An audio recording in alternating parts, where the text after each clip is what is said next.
Welcome to Unleashed at Work and Home, the show dedicated to helping veterinarians, vet techs, dog trainers, shelter and rescue workers, pet sitters, and all the other animal crazy pet professionals manage their stress and find more joy.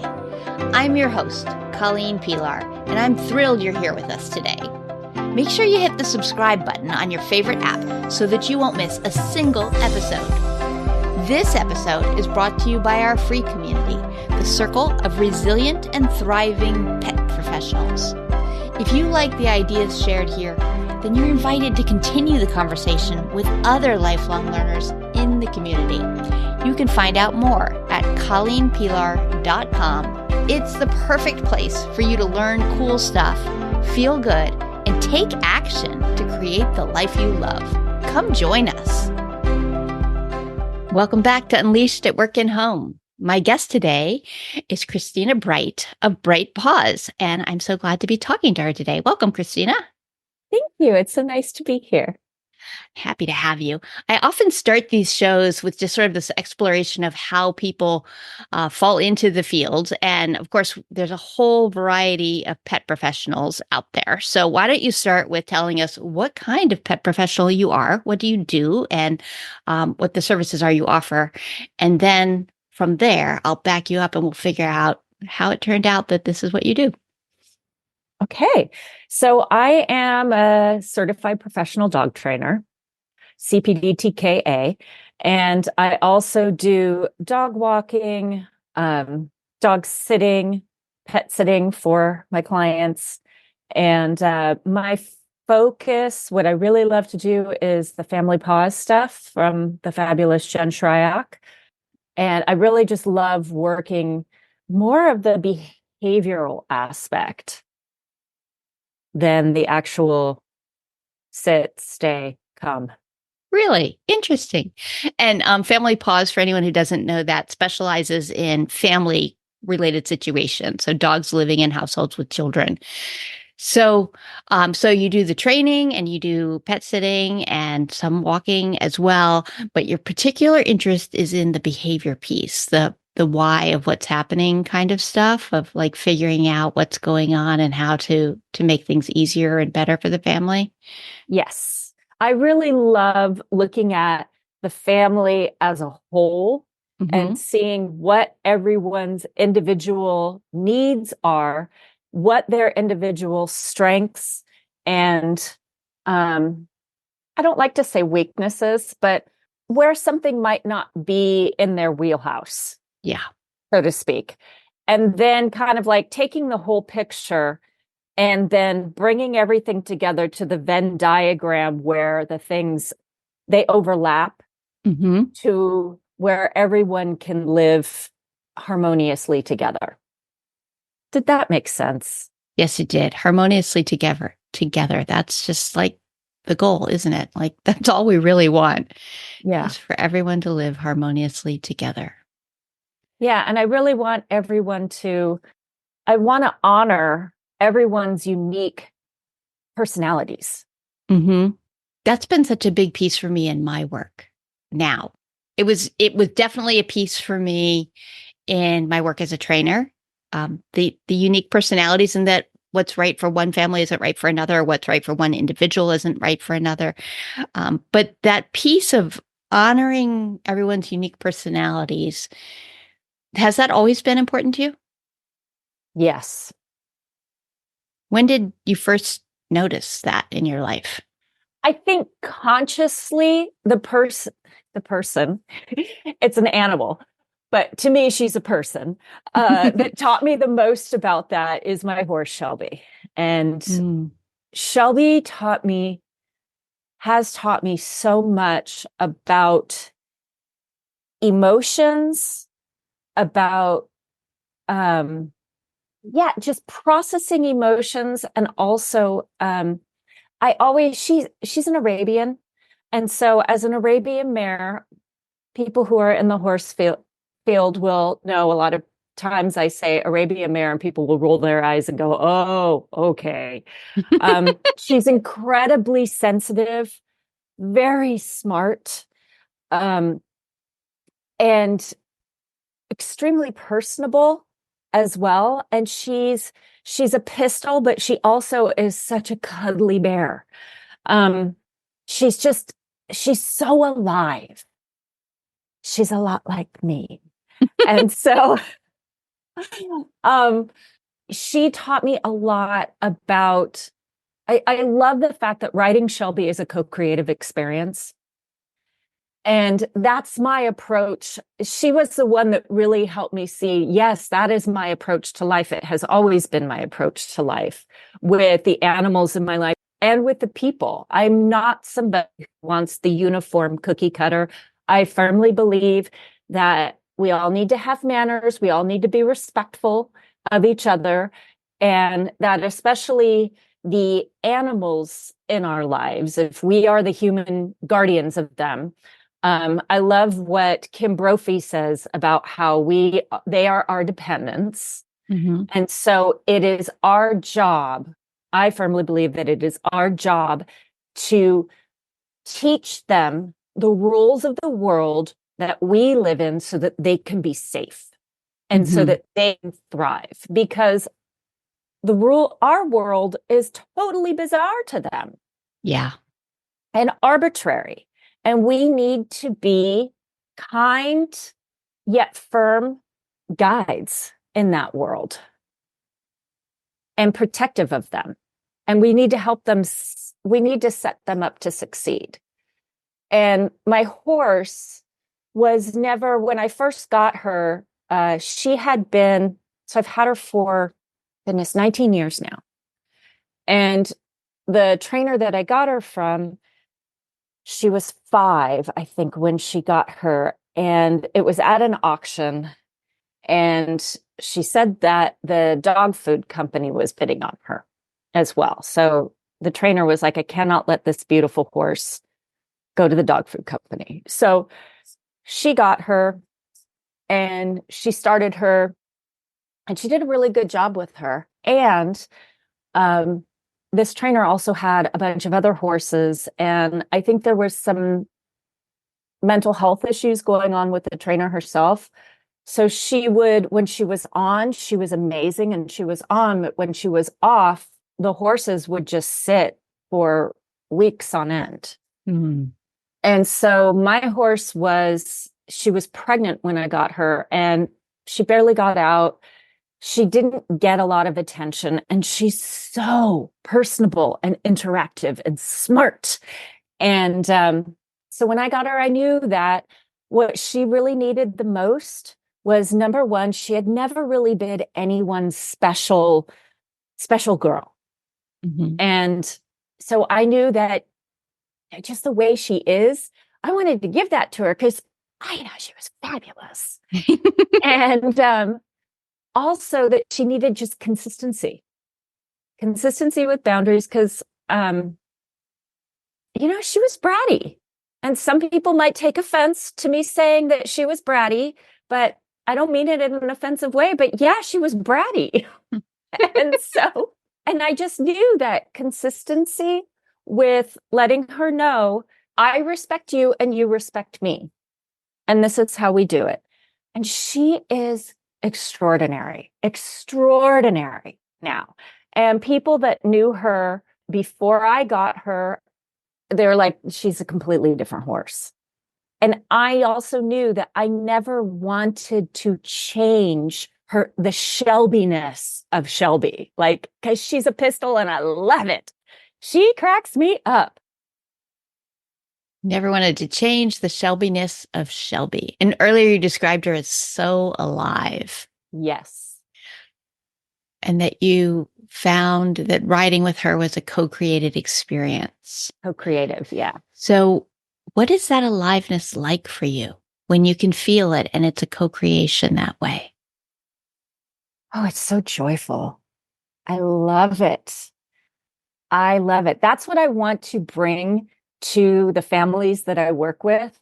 And the families that I work with, professionally, their dogs are their babies. Their dogs are part of their family. And they want their dogs to be happy and thriving. And the lens that I look at it through is, how can I help this individual dog and this family to thrive and sparkle and be themselves? Thank you. And so you said you met Shelby 19 years ago, and that was a moment where you were really aware of honoring, the uniqueness that each of us is unique, and finding what works for an individual. 19 years ago, I'm assuming you were not a dog trainer. I was Were you a dog trainer, or what else were you doing at that time? I was not. I actually, when I got her, I was studying, I was in college. I was at USC studying anthropology. Hmm. Well, that's totally logical that now you're a dog trainer. Of course. Actually, it makes sense because anthropology is all about Yeah. culture. Mm-hmm. I think anthropology it's the redheaded stepchild of like every university, but I think it's one of the most important disciplines in a lot of ways, as of course I'm going to say that, because I studied it. But what I love about it is that it really taught me to just observe and take note of all of the nuances of everything going on around me and how they play into the unique aspects of that particular culture. Because in anthropology, you and I talking together, it's a culture. Mm-hmm. And so you can apply it to everything. And I guess I look at my families that I work with through an anthropological lens of I sit back and observe, and I'm looking at what I'm letting the people tell me what's important to them, and I'm letting the dogs tell me what's important to them. And then I'm working from that lens, as opposed to fix my dog, as opposed to I want my dog to do X, Y, and Z because that's what every dog should do.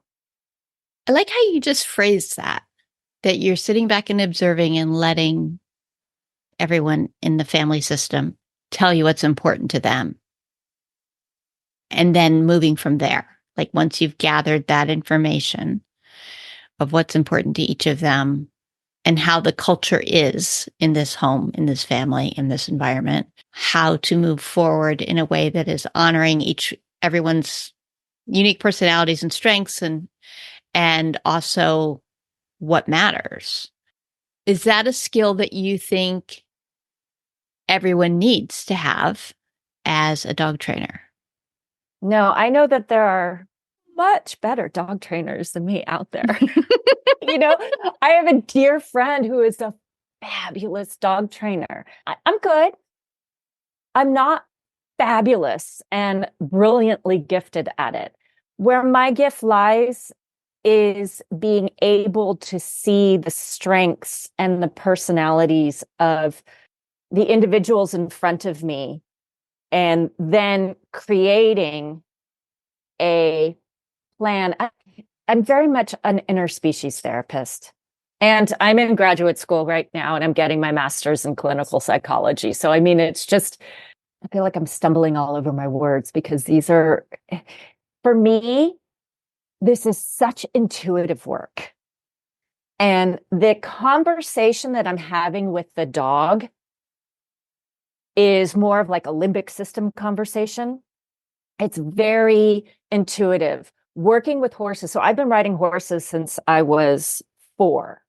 It was honestly, horses were my first therapy because I started riding horses. My mother was in the hospital dying of leukemia. And there was a place across the street called Ponyland that my dad used to take us to after we saw my mom at the hospital. So it was my first form of therapy. Mm-hmm. And from riding horses, when you're riding horses, you have to be in your body because there's a presence that happens on so many different levels. And so riding horses really taught me so much about the intuitive nature of communicating non-verbally with another being. Mm-hmm. And so when I'm talking to the dog, when I'm having a conversation with the dog, it's all intuitive. And where I get a little bit of a hiccup, so to speak, is I might be having like a really important conversation with the dog, and we're really working something out. And the humans are like, blah, blah, blah, blah, blah, blah, blah, blah, blah. That's what it's kind of sounds like Charlie Brown's teacher. And I don't mean to be disrespectful at all, because I understand what's going on and I understand their need. And it is important for me to communicate with them. But it's almost like I'm having a limbic system conversation. I can't really translate that into a prefrontal cortex conversation simultaneously. So what my clients have taught me is I've learned to say, you know what, those are really important questions. And right now I'm having a conversation with your dog. And what I'd like is to just concentrate on this, and then I'll translate it. And everyone's usually great with that. But I realized it was absolutely my responsibility to communicate effectively with my clients. So this is what's going on over here. And I'm going to take a beat and do this, and then I'll get back to you. So you've said two things that I'm just dying to follow up on. And so I'm going to follow this first one and hope I don't lose the second one. I'm going to take a beat and get back to you. There's a permission piece that you've granted yourself that I've heard people struggle with at times when they need to communicate to a client their feeling about what will work best in this moment for this session or whatever. One of the things that I've shared that I struggled with in the beginning was asking people to turn off TVs and radios, because I thought, like, it's their house. That's not my place to tell them. But I couldn't focus with that.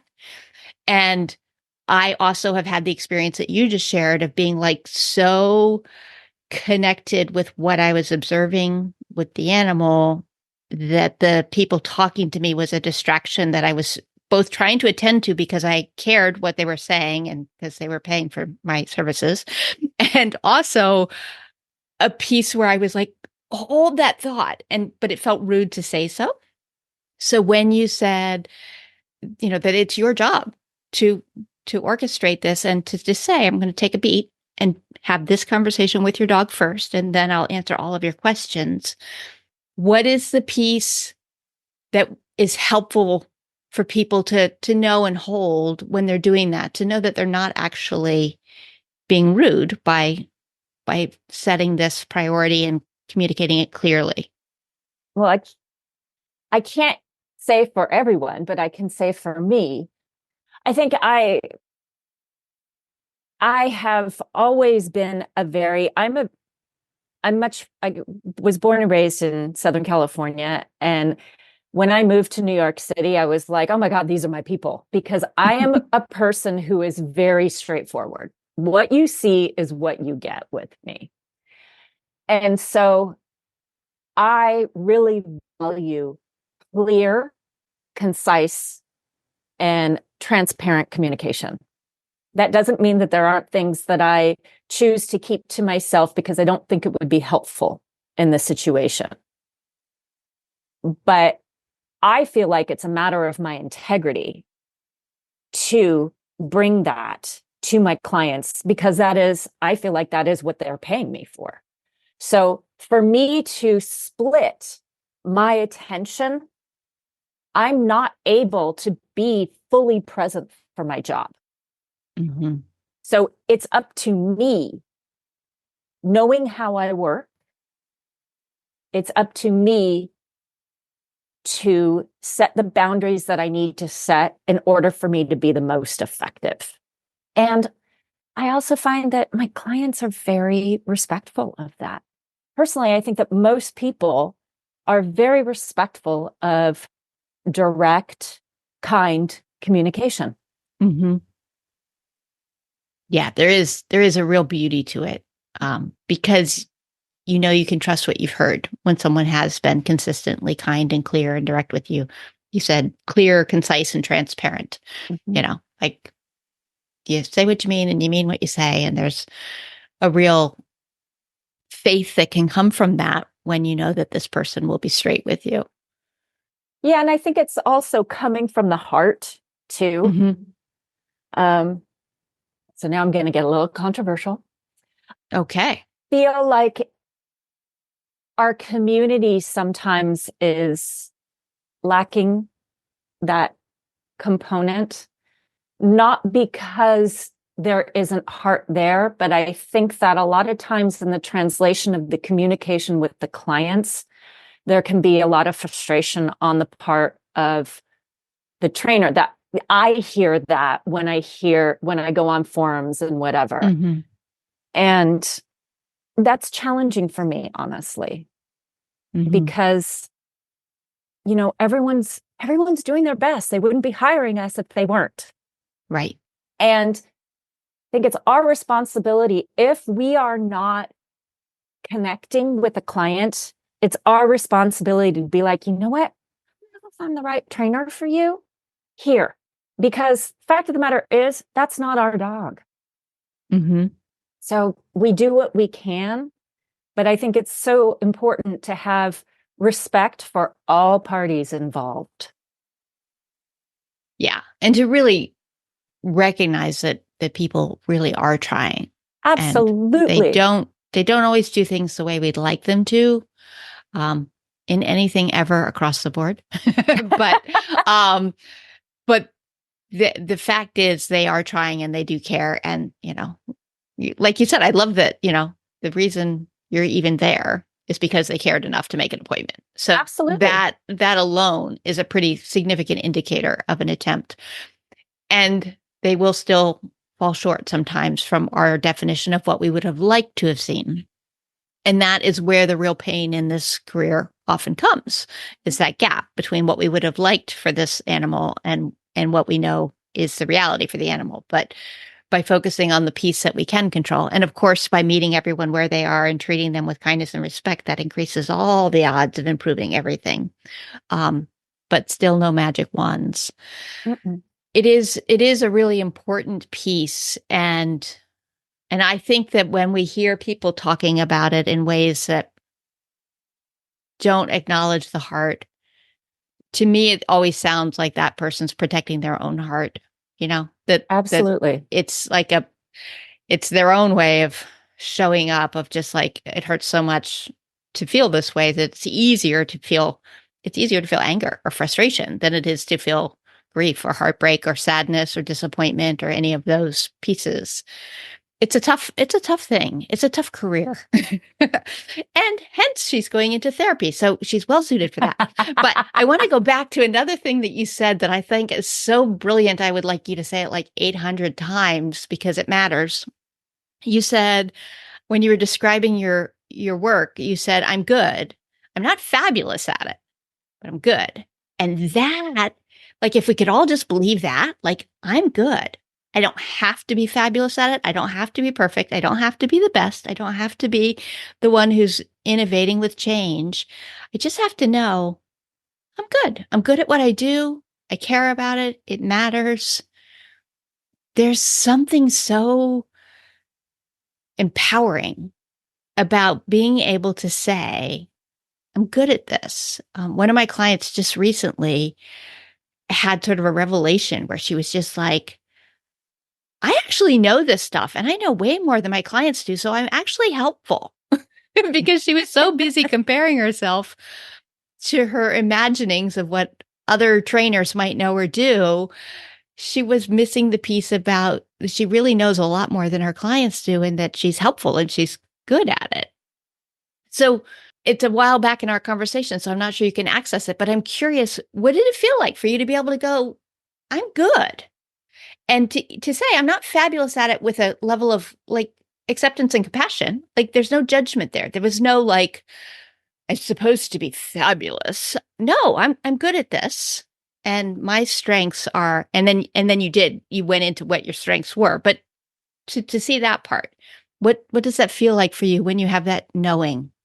Well, I hear what you just said, and my immediate thought was, well, you're assuming that I don't have the thoughts every day, thousands of times a day, that I should be Michael Shikashio, or, like I should be Kim Brophy, I should be Jen Shryock, I should be Colleen Pillar.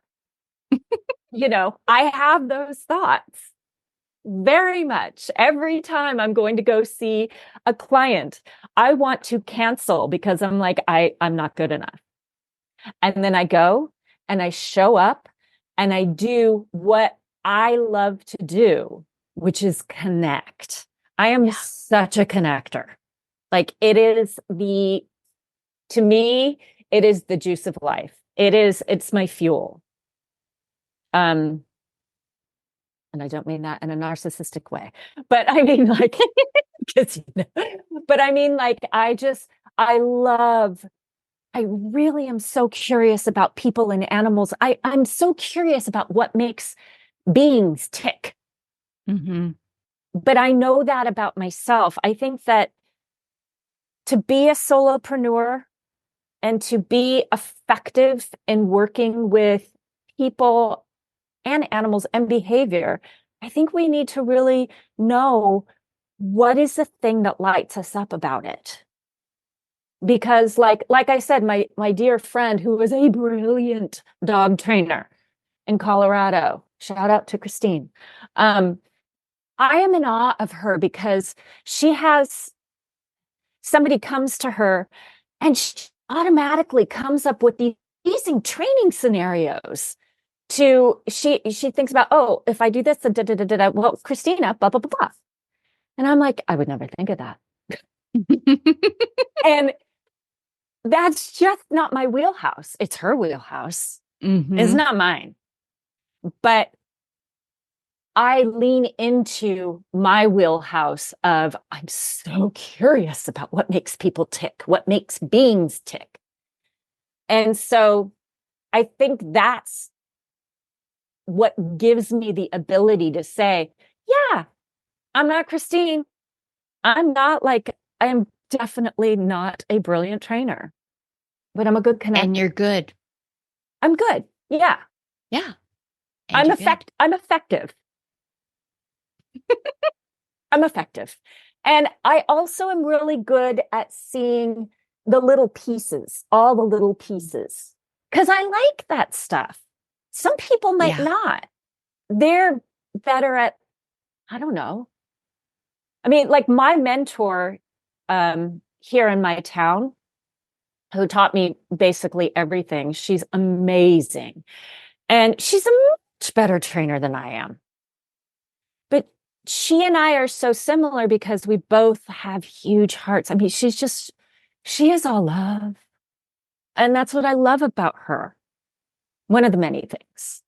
But I think that we all, especially as solopreneurs, we need to own and know what our unique gifts are. One of my professors in school right now, in my theories class, which is so dry, but she keeps saying that we will all take all of these theories and we're going to combine them in a lot of ways in our own unique way, and that no therapist is going to be like us.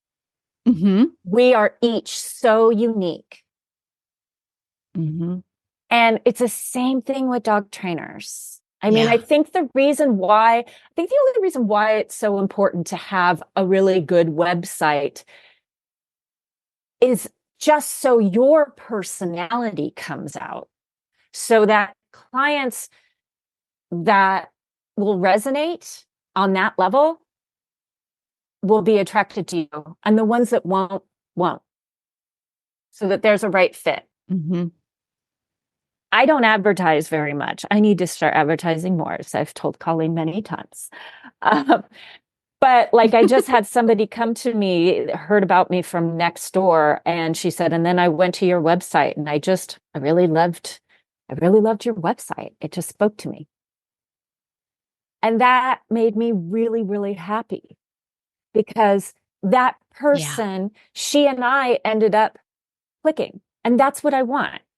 You know, we can talk to each other. We can speak a similar language. We might not use the same words, but there's already an understanding, a baseline of this is how we look at our furry companion.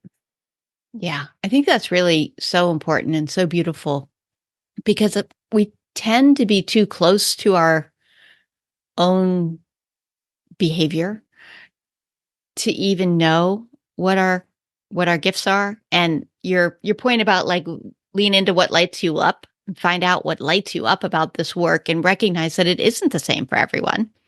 And that is sort of your unique spot within what clients value about you is not that you're the same as every other trainer. It's that you're different in your own way and that it is an amalgamation, with all that you've learned and all of your perspective and all of your experience.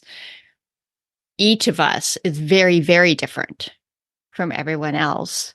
And really not comparable. Like it's very hard to compare one trainer to another because their backgrounds and experience and what they bring to the table are so different. We can only compare based on are the animals thriving, are the clients happy, and is the trainer feeling fulfilled? And those variables we can kind of measure, but the technique that we use or the way we get there is far less important. So finding the things that are the trainer's sweet spot, wheelhouse, and the way they can really feel like it's fun. Like, oh, I get to go do that. It matters a lot. And it's heavy and hard when you're trying to show up and be somebody else.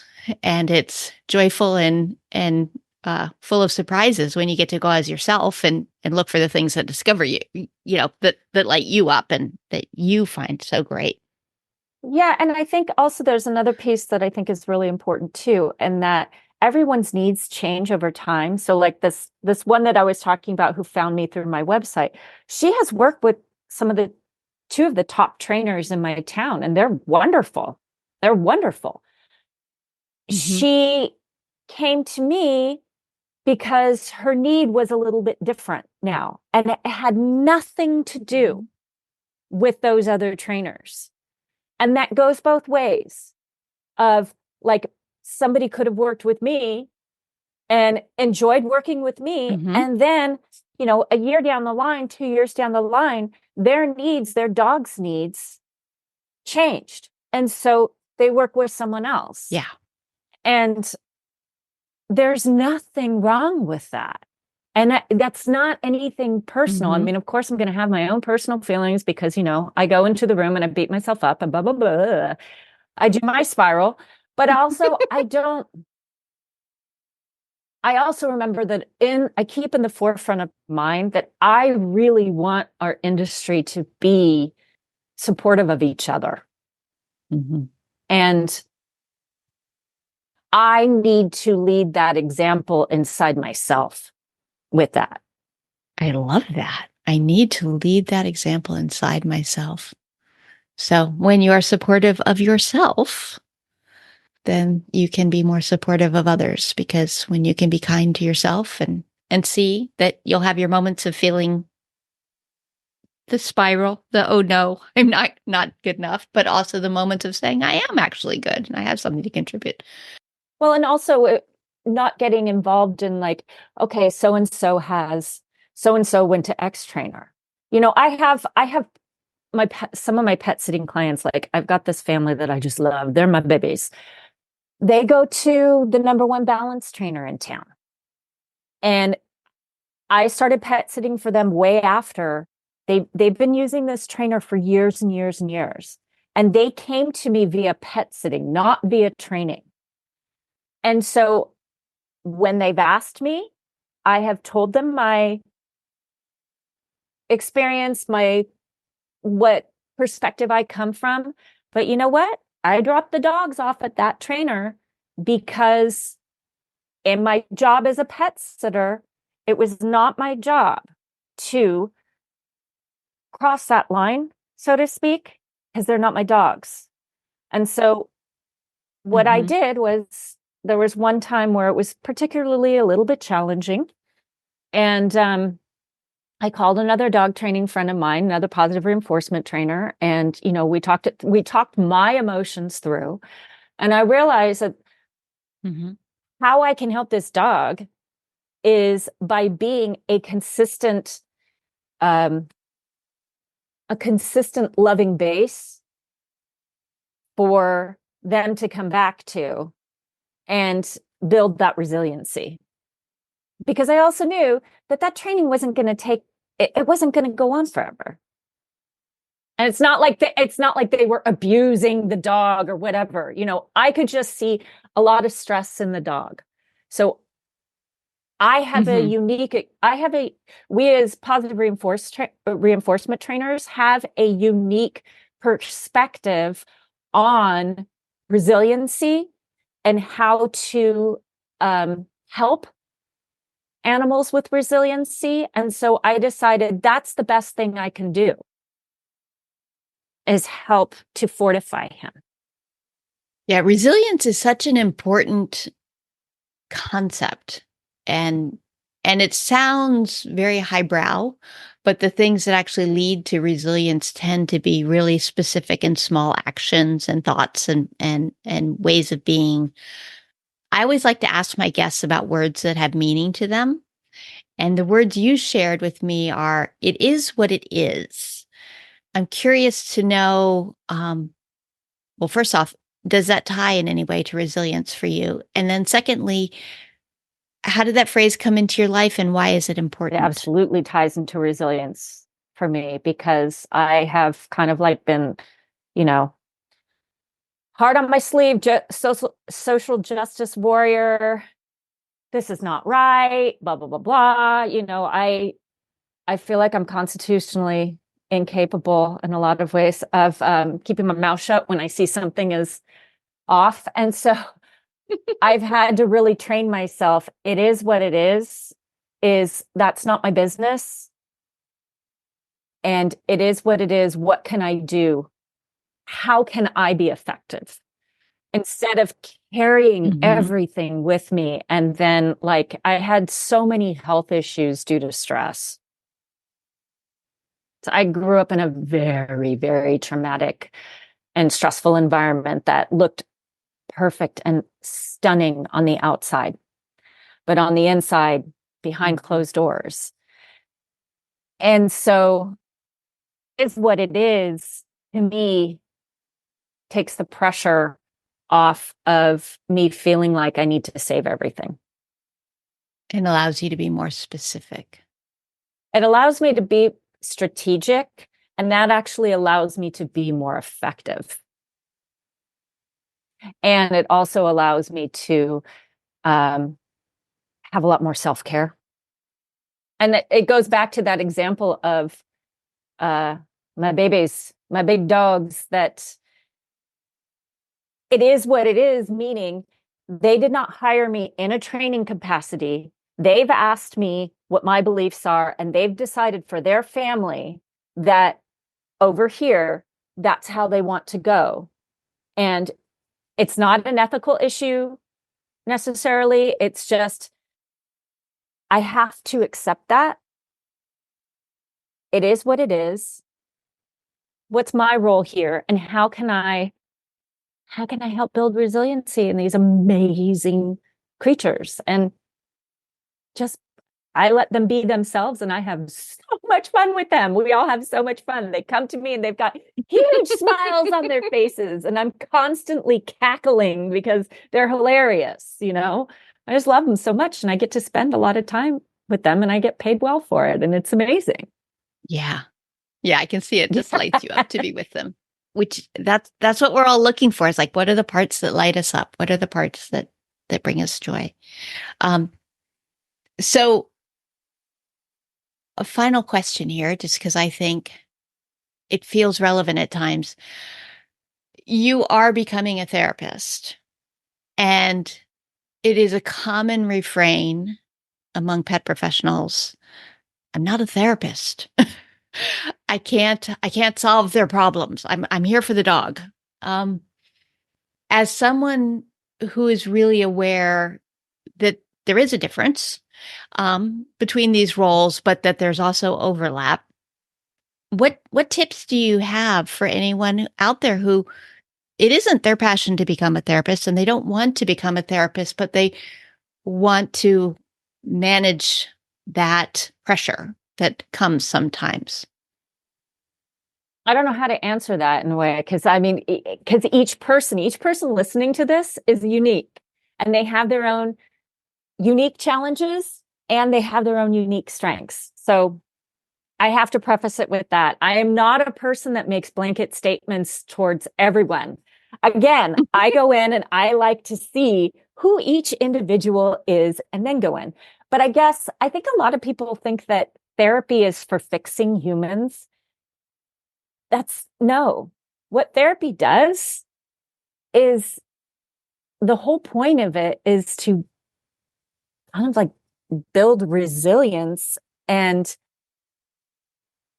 attachment, like re rewire maybe faulty or rewire attachment experiences, I think, if that makes sense. I have so many things going on in my head right now, so it's hard for me to just put it all into.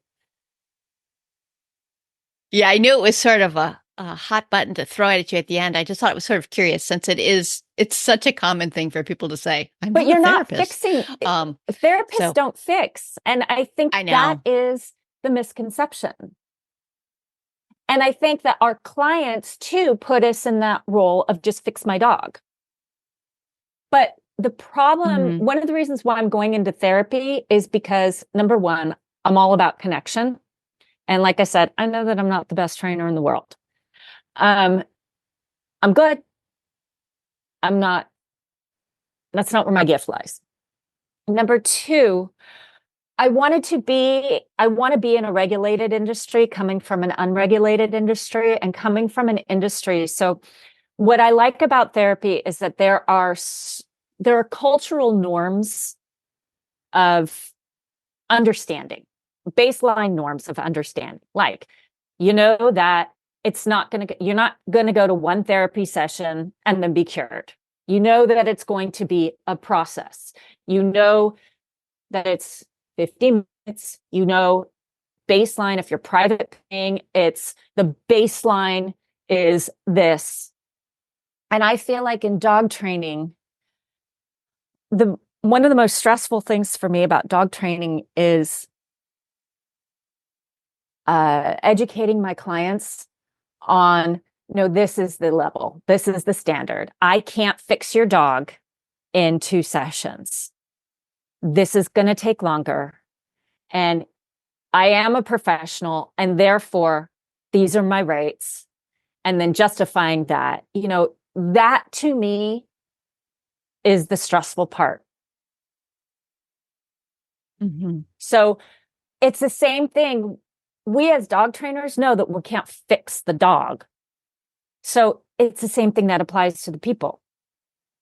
As a therapist, I'm not going to fix people because everyone's responsible for themselves. I can't fix anyone, nor do I want that responsibility. But what my job will be as a therapist is to connect, to be present, to help them find themselves and their strengths, to mirror back to them what I see as their strengths, Hmm. and be very consistent in that. And that's exactly what I did with Shelby Hmm. over and over again. And she is exquisite. And it's not because of me. I definitely had a hand in that, in the way I behaved with her. But Shelby was always exquisite. The consistency just gave her the ability to feel safe enough to bring herself out. Ooh, I love that. Feel safe enough to bring herself out. That's the goal here. That's what we're trying to do. Have each person feel safe Exactly. enough to bring themselves out. And that's what we do as Wow. dog trainers. Come on, because one of the things that we learn right away is that you can't learn unless you're feeling safe. I mean, that's Gene Donaldson right there. Yep. Well, you have given us so much to think about here, Kristina. So much. And we're running out of time. So rather than have people listen for hours and hours, which I would love to do, just keep talking, I'm going to ask you my very last question, which is, if people wanted to learn more about you and your work, how could they do that? They can go to my website, and that is Bryte, BRYTE, pause, PAWS.com. Thank you so much for joining me today and talking all about how to help people feel safe enough to bring themselves out and to really step into what it is that lights them up about this work, to help them really see the impact they're having and feel strong and thrive in it so they can keep doing keep doing this work that matters without burning themselves out. I'm so grateful to you for coming on today. Thank you so much. Thank you. I hope that was articulate enough. I feel like I wandered. We wonder here. That I think there's learning in the wondering. I really think there's learning in the wondering. If we'd showed up with bullet points, I don't think there'd be nearly as much learning. There's beauty in wondering. At least that's my opinion. And that's the whole point here, right? We're leaning into our strengths. You're a wanderer, I'm a wanderer, and the people who like this show are wanderers. We can wander together. Thanks for listening to Unleashed at Work and Home.